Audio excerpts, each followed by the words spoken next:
Hello students, आज जो topic करेंगे BA part third paper first geography of Asia का इम्पोर्टेंट टॉपिक एशिया में लौह एवं इस्पात उद्योग। इस पे क्वेश्चन जो बनता है, एशिया में लौह एवं इस्पात उद्योग की स्थानीयकरण, विकास तथा वितरण को प्रभावित करने वाले कारकों का वर्णन कीजिए। Describe the factors affecting the localisation, growth and distribution of iron and steel industry in Asia.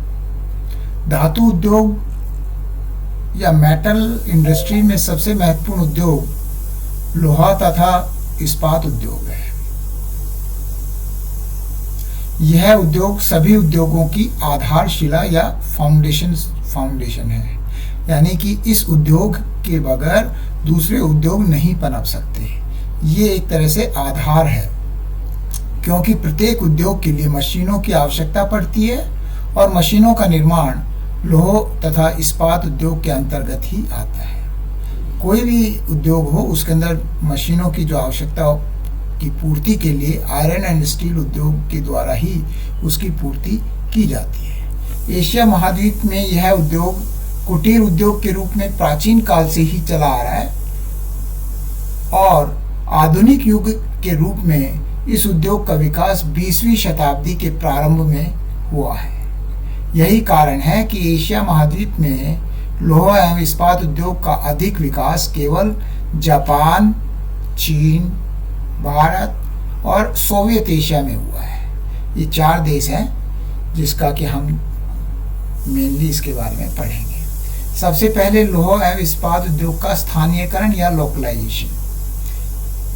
देखिए, ये इसके अंदर तीनों के तीनों रॉ मटेरियल भारी पदार्थ हैं, इसलिए इसकी अवस्थिति रॉ मटेरियल के पास ही होती है। तो सबसे पहला लौह इस्पात उद्योग के लिए निम्नलिखित कारकों की आवश्यकता होती है, जिसमें सबसे पहला है कच्चे माल की प्राप्ति।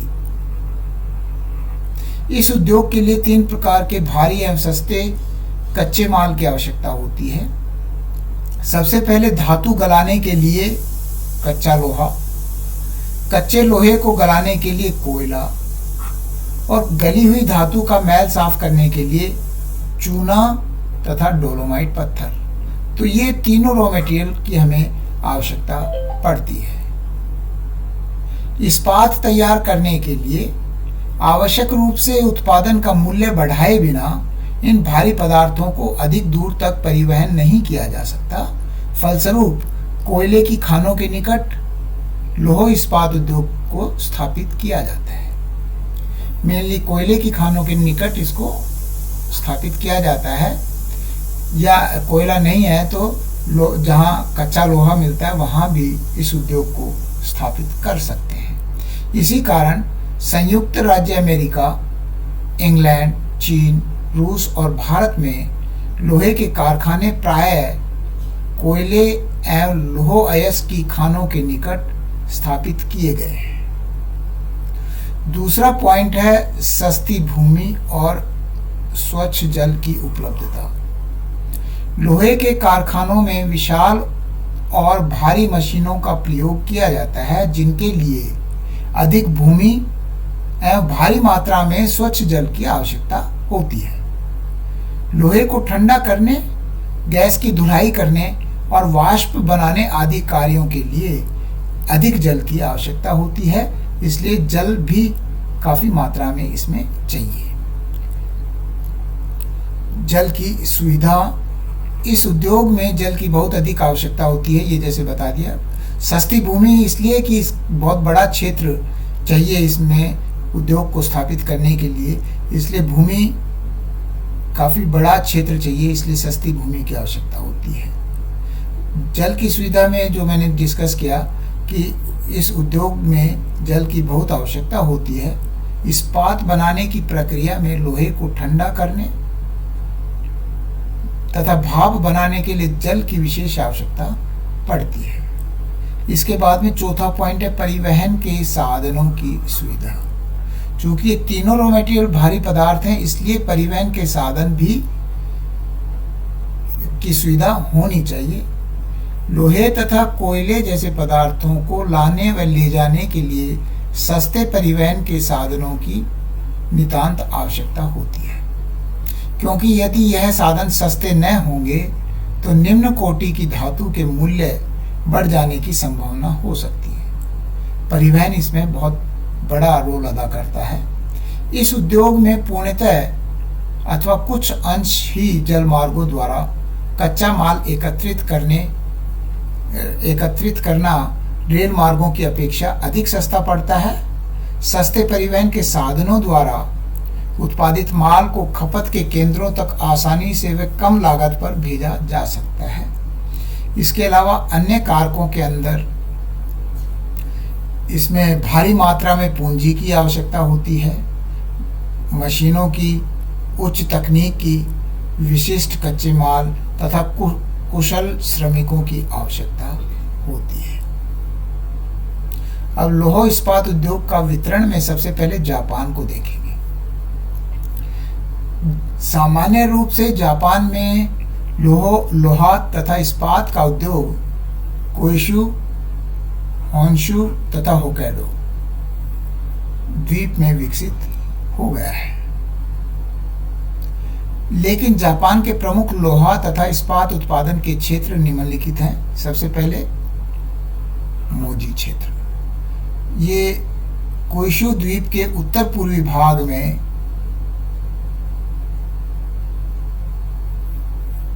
मोजी क्षेत्र जापान का सबसे बड़ा लोहा एवं इस्पात उत्पादन केंद्र है।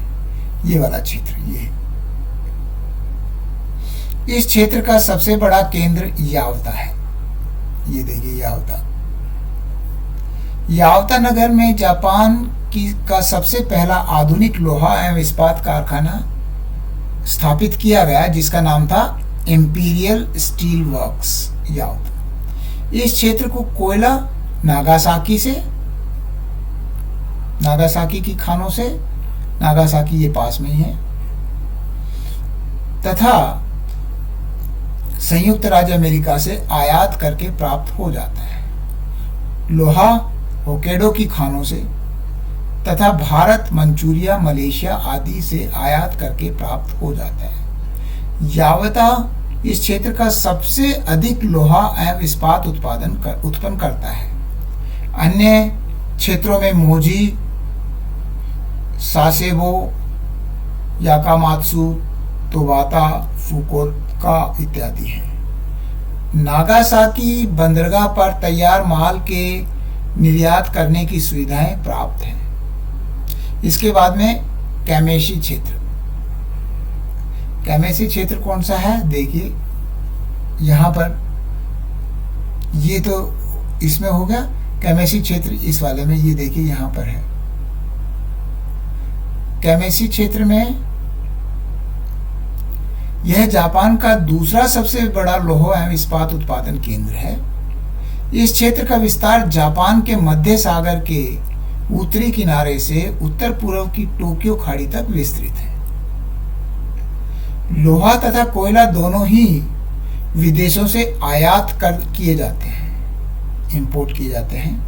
परिवहन के विकसित साधनों के कारण इस क्षेत्र में लोहा एवं इस्पात उद्योग को बहुत सुविधाएं मिलती हैं। इस क्षेत्र में प्रमुख है टोक्यो, योकोहामा, ओसाका। इसके बाद में मुरोरा क्षेत्र, देखिए मुरोरा क्षेत्र ये बिल्कुल उत्तर में है, ये वाला।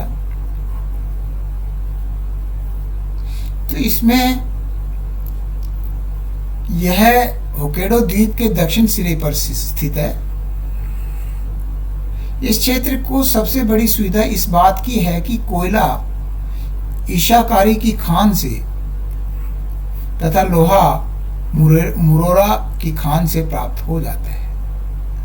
इस क्षेत्र के मुख्य केंद्र वेनिशी, मुरोरा, सपोरा इत्यादि हैं। अब जापान के लौह इस्पात उद्योग के अत्यधिक उन्नति के कारण निम्नलिखित रहे हैं, जिसमें सबसे पहला पॉइंट है, इस उद्योग के लिए कच्चा माल आसानी से आयात कर लिया जाता है। लोहा तथा कोयला कोइशु तथा होक्काइडो में कुछ मात्रा में मिल जाता है।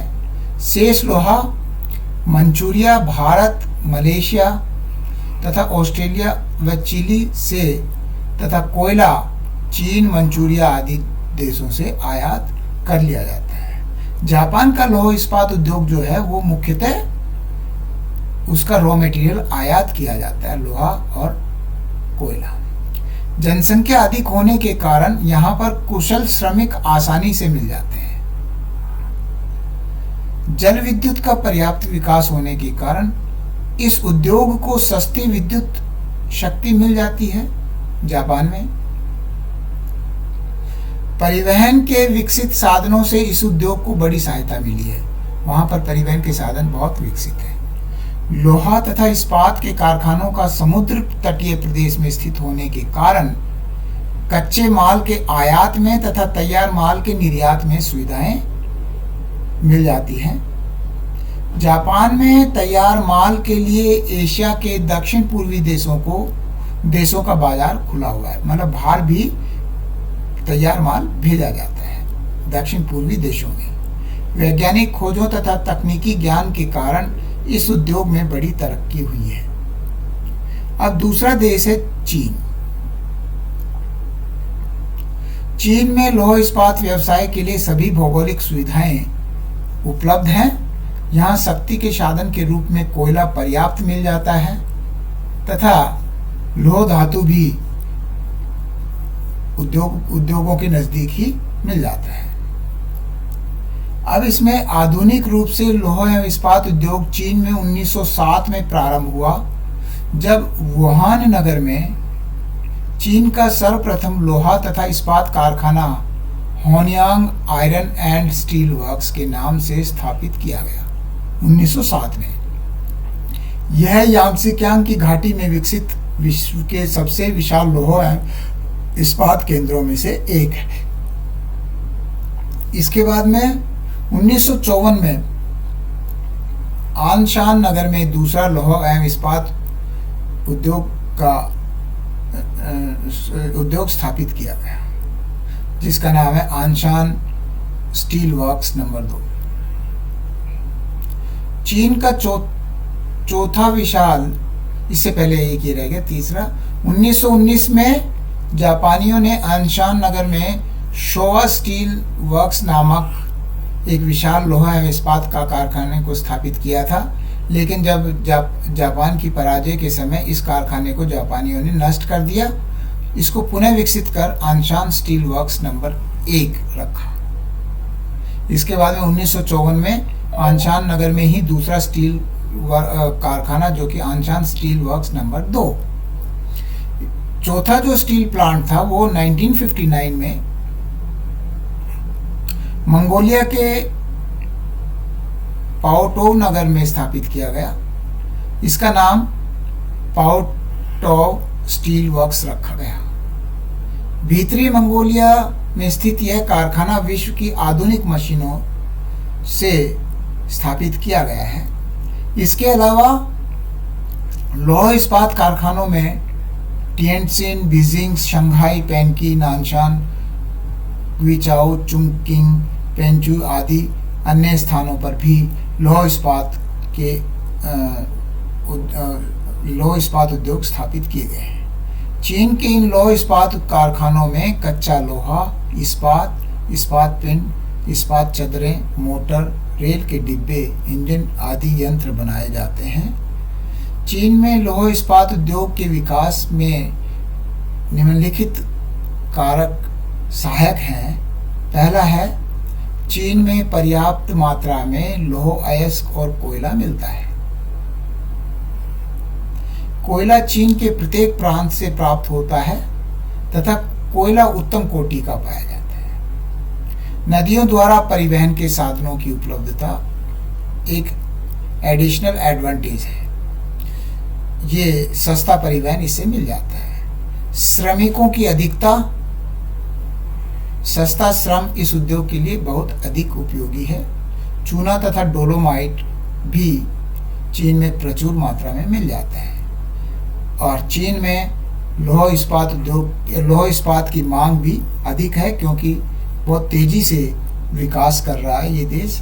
इसके जो क्षेत्र हैं वो देख लेना, ये इस्पात उद्योग ये जो दे रखा है इसके हिसाब से ये दिखा देना आप डायग्राम में इस प्रकार से। इसके बाद में तीसरा है भारत। एशियाई देशों में जापान के बाद भारत मुख्य इस्पात उत्पन्न करने वाला देश है। यहाँ लौह इस्पात के निम्नलिखित कारखाने स्थापित किए गए हैं। Tata iron and steel company द्वारा जमशेदपुर में, Indian iron and steel company द्वारा कुल्टी और हीरापुर में, विश्वेश्वरैया लोहा एवं इस्पात कंपनी द्वारा भद्रावती में, भिलाई इस्पात कंपनी द्वारा भिलाई में, राउरकेला इस्पात राउरकेला, दुर्गापुर इस्पात दुर्गापुर और बोकारो स्टील प्लांट या बोकारो इस्पात का कारखाना बोकारो में स्थापित किए गए हैं। नए कारखानों में हॉस्पेट, विशाखापट्टनम तथा सलेम में आयरन एंड स्टील उद्योग स्थापित किए गए हैं। अब दातेरी तथा विजयनगर में 2 नवीन इस्पात मिलें निजी क्षेत्र में स्थापित की जा रही हैं। भारत का लोहा एवं इस्पात उद्योग प्रारंभ में झारखंड, पश्चिम बंगाल और ओडिशा में केंद्रित हुए थे। इनके निम्नलिखित कारण हैं। इस क्षेत्र में देखिए झरिया, रानीगंज और बोकारो और करणपुर, यहाँ पर उत्तम कोयले की खानें हैं। लौह अयस्क भी इस क्षेत्र में मिल जाता है। मयूरभंज से लेकर कोयंजर और बोनाई क्षेत्रों में होती हुई झारखंड के सिंहभूम जिले तक लोहे की खानें फैली हुई है। तो यहाँ पर कोयला और लोहा आसानी से मिल जाता है, इसलिए झरिया, रानीगंज, बोकारो और इन झारखंड, पश्चिम बंगाल और ओडिशा में लौह एवं इस्पात उद्योग स्थापित किए गए हैं। अब इसके अलावा एशिया रूस में लौह इस्पात उद्योग, वैसे तो यूरोपियन एशिया में, रशिया के अंदर ज़्यादा लौह इस्पात उद्योग विकसित हुए हैं। एशिया में साइबेरिया क्षेत्र में लौह एवं इस्पात उद्योग का प्रमुख केंद्र कुजनेट्स बेसिन है। कुजनेट शब्द का अर्थ रूसी भाषा में लोहारों की नगरी से होता है। यह क्षेत्र एशिया रूस का प्रमुख लौह इस्पात उत्पादक क्षेत्र बन गया है। इस क्षेत्र के प्रमुख केंद्र नोवोकुजनेट्स, स्टॉलिंग्स, लेसिंस्क, केमरोव, नोवोसिबिर्स्क, टोमस्क, व्लादिवोस्टोक आदि क्षेत्र हैं, जहां पर लौह इस्पात उद्योग स्थापित किए गए हैं।